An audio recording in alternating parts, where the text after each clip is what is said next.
I'm going to big up the old block in the school. It does lend itself beautifully. You think of Ysgol Maes y Coed, it's all predominantly on one level.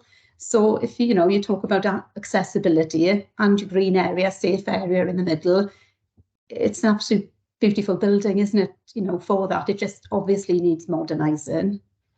But I know we'll look at the scheme when it comes to it, and I'm not saying this is the case, but that block might be smack bang in the middle of where we need to build playing fields, and in which case, because there's only so much land there. But we certainly won't be, all those things will be considered at the time, and hopefully we'll deliver what's best for the community of Llangatug. Okay, lovely. Thank you for that. Thanks. Thank you both. Nathan, do you still want to come in? No, Councillor Caroline Lewis kind of addressed my point. It was just with regards to the pool, as I'm aware that Llangatug obviously currently have a pool and it's not specified in the papers that the school would be re-provided. So it was just about that, but I understand this is quite an early stage. But if I could put my voice across, I would say to re-provide a pool. I'm sure the local residents would like that. I appreciate it is quite expensive. And you have only got £30 million to work with, but I'm sure the local residents, for all the reasons Caroline have outlined, and all the other councillors in the chamber and online probably would like to see a pool re-provided at that location. But you answered my question already, Andrew, so thank you. Okay, welcome. Thank you, Nathan. Are there any other questions? Wayne Carpenter. Yes, thank you, Chair. Just want to really support, whilst I do appreciate, Andrew, what you've said, that we're in the early planning stages. The swimming pool at Llangatug is truly a community facility, not just a school facility. My own 3 grandchildren right now are learning to swim at that very pool, and I think the loss of a pool would be really catastrophic for that community. And I'm only asking, along with Councillor Goldup-John and Councillor Lewis, to please consider it in the planning stages. Thank you. Thank you, Councillor Carpenter. Sorry, Chair, can I just respond to that? Because obviously, there's a lot of feeling around the pool. I don't want anybody to think that at the moment the plans are not to provide a pool. But I suppose, by the same token, they're also not to provide a pool either. We will look at what's right for the area, and we will take everybody's views on board. So I don't want people walking away virtually from this meeting thinking that our plans are not to provide a pool. We'll start with a blank piece of paper. We need, Welsh Government have identified, hopefully their share of the £30 million. And it could be that project costs £35 million. And the programme allows for that sort of flexibility. Obviously, if it did cost more, we'd have to find 35% of more. But actually, that's what the community needs, and bear in mind, we kind of do these things once every 50 years, or thereabouts. It's right to get it, to involve the community in fun. The school will have a really important view around it as well, because I'm sure they will view it as a really important community asset, but they've got to weigh that up against the ongoing running costs. And of course, with energy costs as they are at the moment, I would imagine the pool is quite a a sort of financial issue for them. But the whole thing has to be weighed up. So I don't want anybody thinking that our intention as we sit here today is not to provide a pool. We have no intentions. We want to get approval from Welsh Government, and then we start doing the detailed planning. And all those reports then will come back to members as we pick off each one of the proposals. This committee. Thank you, Andrew. Councillor Peter Rees, please. Yeah, just to thank Andrew for that, and that was our old plan for the Swansea Valley Schools programme, to ensure that the swimming pool was included in that programme as well. So I don't understand again why that proposal was opposed by the then opposition.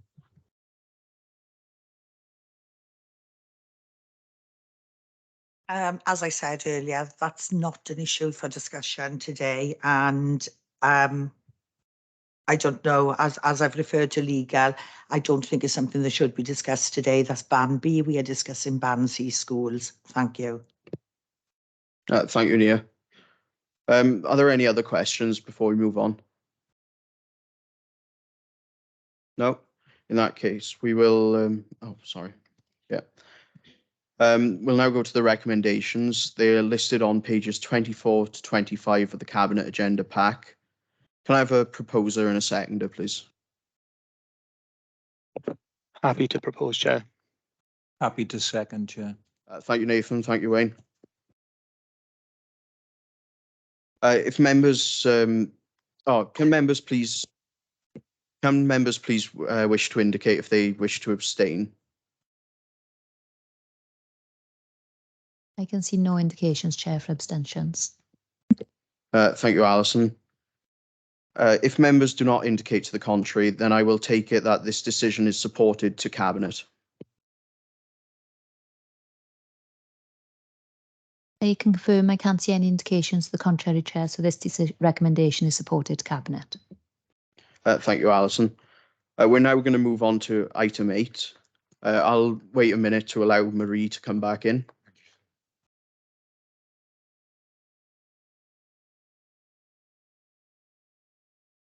Chair, have Paul Walker and Wayne John been invited in for this item, please? Yeah, they have. Thank you.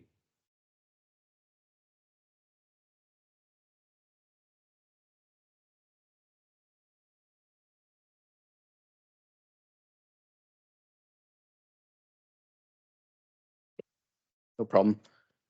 Right, item 8, Kevin Coyd Options Appraisal Report, pages 33 to 78.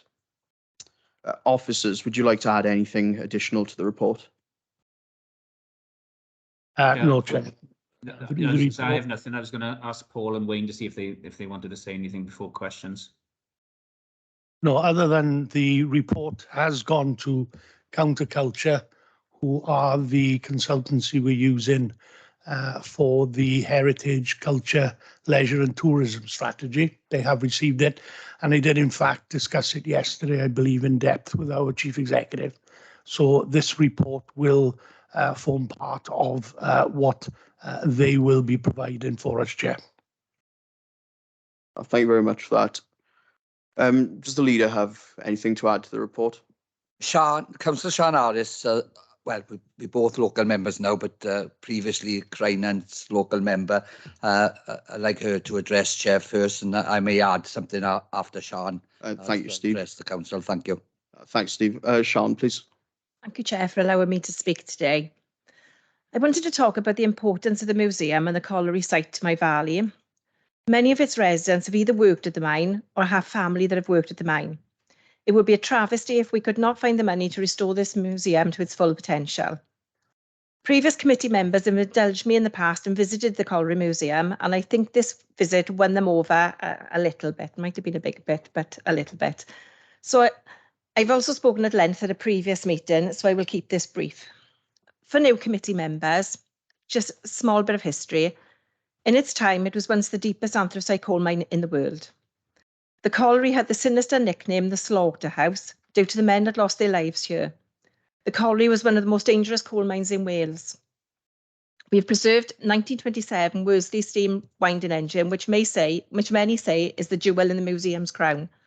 We have 6 Lancashire steam boilers, and we are the proud exhibitors of the last surviving gas tram from Neath town and one of the only restored examples in the world. The list is long, and we have many more historical items to offer.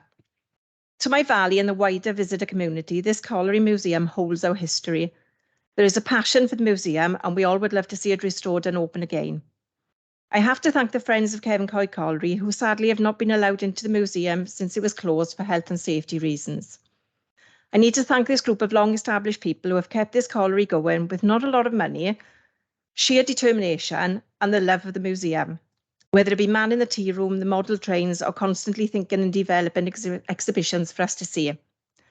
I also need to thank Keith Davis, who was the current Colliery Museum manager, who has worked above and beyond to bring extra events to the museum, my favourite being the steampunk event, which shows the versatility of the museum for larger scale events. I would like to thank Wayne John and Paul Walker, to my left, who have worked tirelessly behind the scenes to make sure the Kevin Coyd Colliery Museum is not forgotten. I believe Mr. Chris Delaney's report to be a very accurate interpretation of the Colliery Museum to date. I spoke at length to Mr. Delaney, and he has really captured the elements of what needs to be done. I want to thank him for his report. I would like to thank Welsh Government and Excel for funding and rebuilding the winding gear. For several years, the colliery site has looked like a ghost town, with the winding gear torn and discarded. Now I drive up the A4109 and I smile. I see the winding gear and I know that I am home. With all the help from the named above, the site today looks ready for development. The winding gear is standing tall and proud once more. Could benefit from some LED strip lighting, Andrew, but I'll talk to you about that again. The site has been cleared of most of the rubbish. There is a glimmer of hope. The hope lies with this committee and MPT Council and any grants we can now obtain. I know this is going to be a long and difficult journey. We need money. Nothing is ever easy, but this museum is worth fighting for. I hope you will join my fight and approve the primary recommendations today so we can start our journey to make this museum a major attraction on our heritage trail. Thank you for listening. Thank you very much, Councillor Harris. Steve, would you like to add to that, please? Yeah, thank you, Chair. I want to repeat what Sian has said. She's eloquently explained where we are. It's been a difficult time. I also want to give my thanks to Wayne, Paul, and others that have contributed to the report in front of you today. I hope members are minded to support the option that is being proposed. I mean, I think those of you who have a knowledge of the museum itself and what is there, it was home to a preserved 1927 Woodsley. Let me see if I can say this. Menes horizontal Dulux cylinder steam winding engine. And they say it's arguably the jewel in the museum's crown. And it also was proud home of the last surviving gas tram from the town and the one of the only restored examples in the world. There's a history here, and there's a lot of mining artifacts, as Paul and Wayne will know, that needs to also be proudly shown. We haven't got a museum. So I'm hoping the journey that Paul, Wayne and members that will support this option will take us on to the restoration of possibly a new museum purposely to show off what the history was.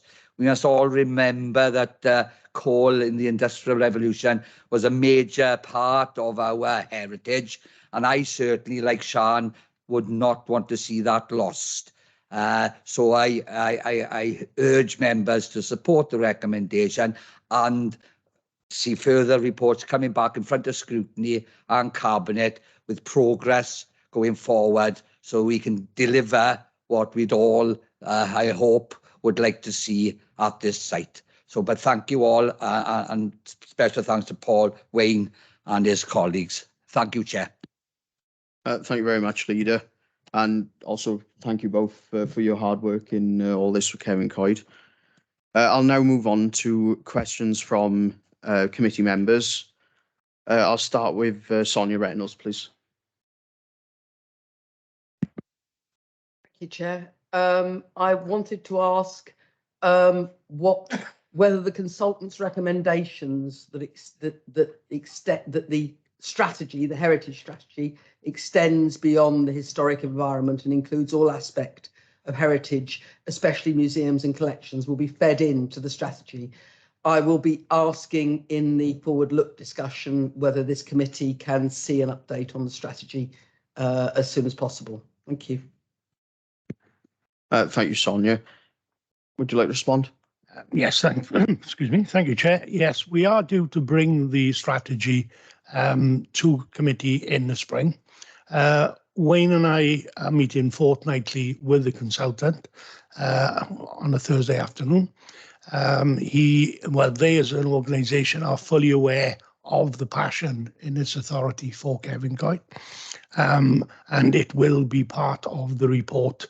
And most importantly, they have been asked to identify areas of funding that we as a local authority can go to different groups, organisations to try and draw down this money.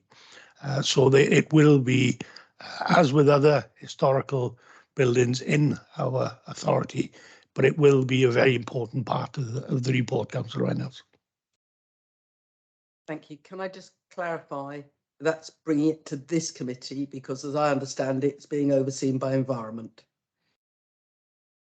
No, I'm running this, Councillor Reynolds, with Wayne and Andrew. No, it was always our intention to be coming to Education, Wellbeing, Scrutiny Committee and Cabinet Board. That's great. Thank you both for that. Sorry, could I just add something, Chair? There is a little bit of confusion. There is a heritage strategy being developed by the Environment Directorate, but that heritage is about the built heritage. Slightly different to what we're actually doing, Chair. So there may be some confusion.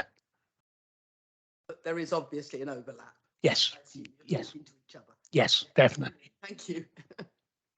Thank you both for the clarity on that. Yeah. Councillor Mason, please. Thank you, Chair.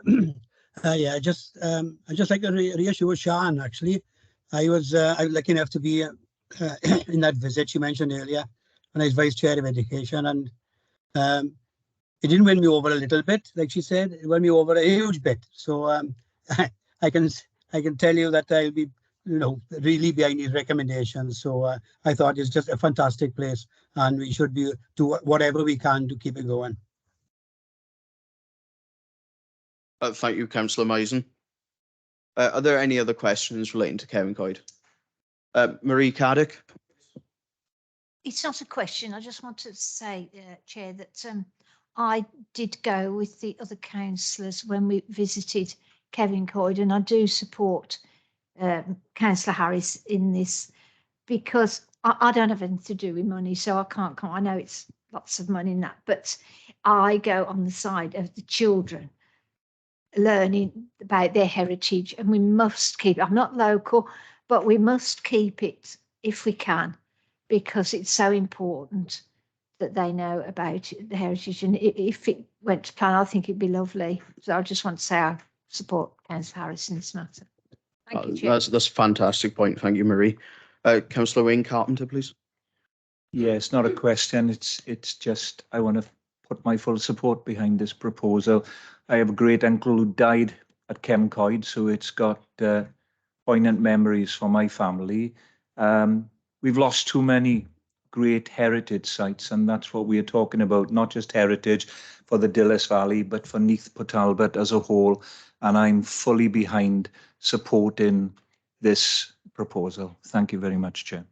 Thank you, Wayne. Excellent point. And likewise, I've got a family connection with my great-grandfather and being a miner there.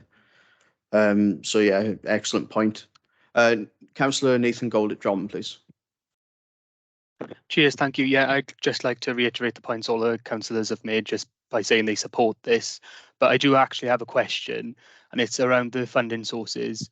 So in the 2019 master plan, the expenditure was estimated at £5.2 million, and a grant was offered of £2.7 million. In paragraph 69 of the report, the funding sources, they say that the main sources of funding is the National Lottery Heritage Fund and Welsh Government through CADU. So I was just wondering if you could tell me what evidence, or is there strategy, either or, to find that £3-4 million difference that was offered before? Thank you, Nathan. Paul, please. Yes, Councillor. First of all, I wasn't involved in that original bid. It was purely run by the Environment Directorate. Neither Wayne nor I had any involvement in that. Yes, the obvious big sources is HLF and Heritage Culture, and CADU. CADU announced a number of potential grants that are coming out in the next financial year. But as with Margam Castle at the moment, I would suggest the route we will be working towards is Heritage Lottery funding, because that is the big pot of money, Councillor, and some of the smaller grants will help. Every penny helps, and they will help to support anything we can get from HLF. But, today's report is the start of a journey. Once, if members are to agree this report, Wayne and I will then start looking with the consultant at the next stage. We are very much at the start this afternoon, Councillor. Thank you, Paul. Are there any other? Nathan, carry on. No, I just would like to thank you for that response, and just wondering, yeah, I'm minded to approve this report, but just if you could come back to the committee when a bit more detailed work on those funding sources have been undertaken, just so that we can kind of look into them. I assume that would be the case anyway, but I would like to just oversee that process, if that's okay. Yes, of course, we will come back to you when we have some idea of funding sources. But as I mentioned earlier to Councillor Reynolds, that will probably be as part of the major heritage, culture, leisure, tourism plan that will be brought before you, which is being delivered by Counterculture. Perfect. Thank you very much. Thank you both. Are there any other questions from members? No. In that case, I'll move on to the recommendations listed on page 35 of the Cabinet Board Agenda Pack. Can I please have a proposer and a seconder? I propose, Chair. Thank you, Wayne. I'll second. Thanks, Nathan. Can members please indicate if they wish to abstain? I can't see any abstentions, Chair. Thank you, Alison. If members do not indicate to the contrary, then I will take it that this decision is supported to Cabinet. I can't see any indications to the contrary, so the recommendation is supported to Cabinet, Chair. Thank you, Alison. We're now going to move on to item 9, creation of the Regional Partnership for Sport and Physical Activity in West Wales. It's on pages 79 to 92. Officers, would you like to add anything additional to the report? Maybe a little bit of background to this, Chair, if you would. This has been a long journey. I think 7 years ago, this was proposed by Sport Wales. We are fully funded for the past section, particularly the active young people, by Sport Wales. That will continue. There is no indication at all that this will affect our grant. What I must say, this isn't new. Sport England have been working through sports partnerships for a number of years. This has very much been driven by Welsh Government. Welsh Government have told Sport Wales that they feel that sport participation isn't joined up, and the formation of a partnership will improve the offer across the region. We had many debate on the size of the region, and eventually we accepted the Neath, Talbot, Swansea, Carmarthen and Pembrokeshire model. I'm sitting on the steering group, as are other officers from the other neighbouring authorities, Chair. There is no indication about TUPE transferring staff or anything into this company.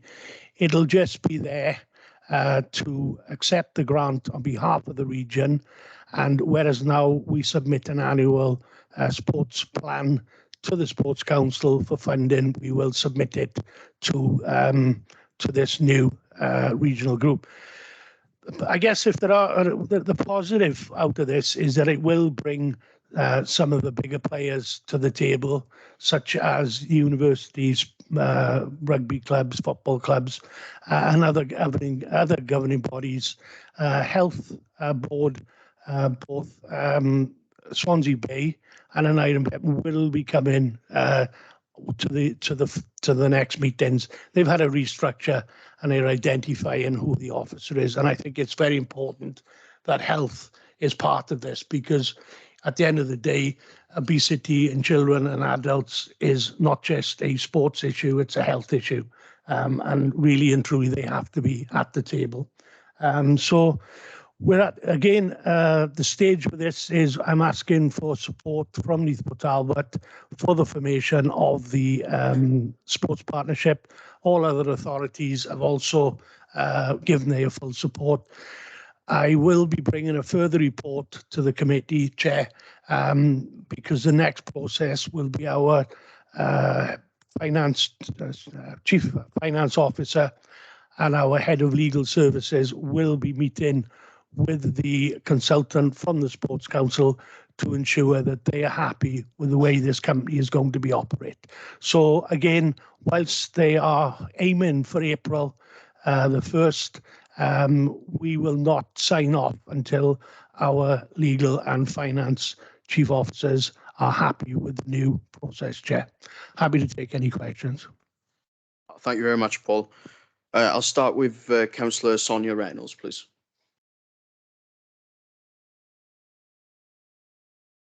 Yes, I'd actually followed on from some other councillors, so I think it would be good for them to go.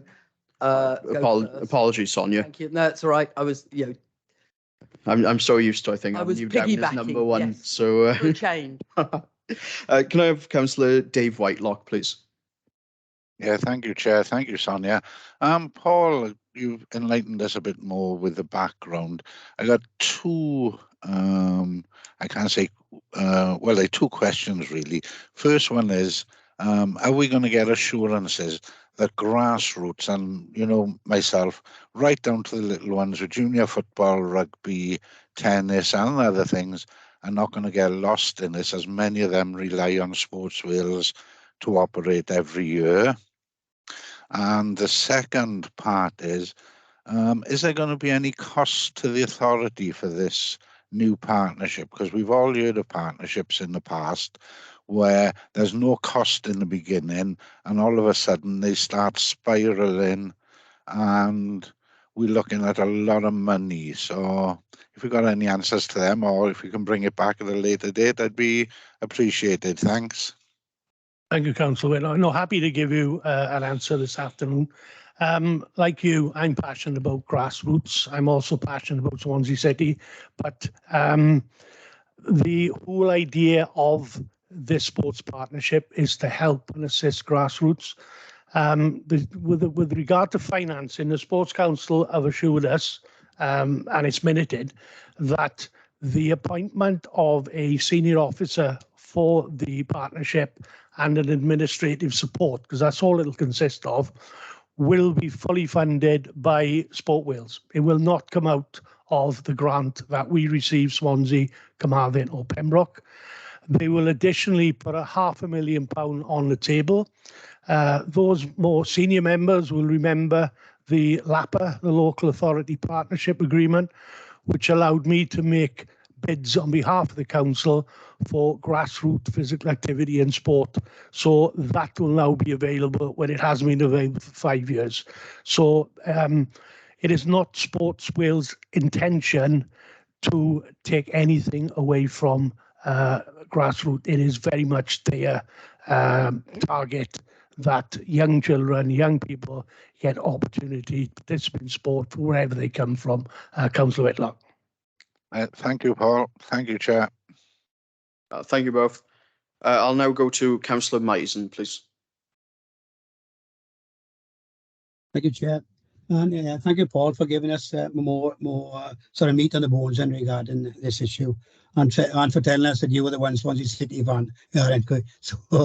So right, that have these stakeholders been contacted? I wonder. It's one question. Then I'm talking about the rugby regions, what have you. And apart from the councils, relevant councils, and the universities, it does seem to be sort of football and rugby orientated. Whereas, you've got Glamorgan cricket for starters, a couple of big tennis centres, and just near us, we've got huge area clubs, Talbot, Neath and Swansea, huge numbers of runners. I'm just wondering, are they going to be sort of consulted as well? Yes, Councillor Mason, they will be consulted. Yes, I completely agree with you that some of the minority sports are not listed as partners at the moment. A lot of the minority sports did come to the initial meetings 4 or 5 years ago, or were at the table, but for whatever reason, they have fallen away as this has progressed. But, it is all about sport for all. and it's all about minority sport as well as the traditional football, rugby, etc. So, you know, what I genuinely believe once this is up and running, we will have other governing bodies wanting to join the party. Thank you, Paul. Thanks for that. Thank you both. Councillor Nathan Goldip-John, please. Chair, I don't have anything to add. Sorry, I've noted you down as adding about the tennis and cricket. Sorry. Are you wishing to add, Sonia? Yes, so just building on Councillor Meisen's question, I wanted to add the wider issues, things like in the west of Wales particularly, we have a high level of horse riding, you know, which is a sporting activity. And there are all sorts of issues relating to access to facilities and access, which are being limited more and more as we move forward. So involving them in this sort of thing would be extremely useful. There's the Pony Clubs Association, the various, you know, BHS, etc., that would be very interested, I suspect, in getting involved. So perhaps as the partnership's formed, it would be good to know how sporting organisations can make those links and get involved with the partnership. Can I also say that really, really pleased to see this coming forward, given that the previous committee, before I chaired it, actually had a working group, a task and finish group on obesity and physical activity, which was extremely supportive of the sort of work the authority were taking forward and from which further ideas were developed. So this committee has quite a role to play in making sure these things are available, and very supportive of the past initiatives and things like that. Thank you. Do you wish to add anything, Paul? No, well, other than the latent demand, which you was one of the questions, Councillor Reynolds. Obviously, as you're aware, we did very, very well in the recent school sports survey. Our business plan to support Wales next financial year will be looking at the latent demand in Neath Talbot for various sports, and our bid for the new funding will be around the latent demand as the LAPA used to be a few years ago. So we're looking at that as well. Thank you. Thank you both for that. Are there any other questions from members, please? In that case, I'll move on to recommendations. It's listed on page 83 of the Cabinet Board Agenda Pack. Can I please have a proposer and a seconder, please? Happy to propose, Chair. Thank you, Councillor Carpenter. No second, Chair. Thank you, Councillor Whitelock. Can I ask if any members wish to indicate to abstain? I can confirm I can't see any abstentions, Chair. Thank you, Alison. If members do not indicate to the contrary, then I will take it that this decision is supported to the Cabinet.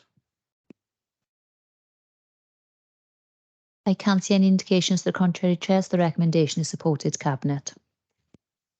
Thank you very much, Alison. We're now going to move on to agenda item 4, the Forward Work Programme. This item is just for noting, unless members have any comments.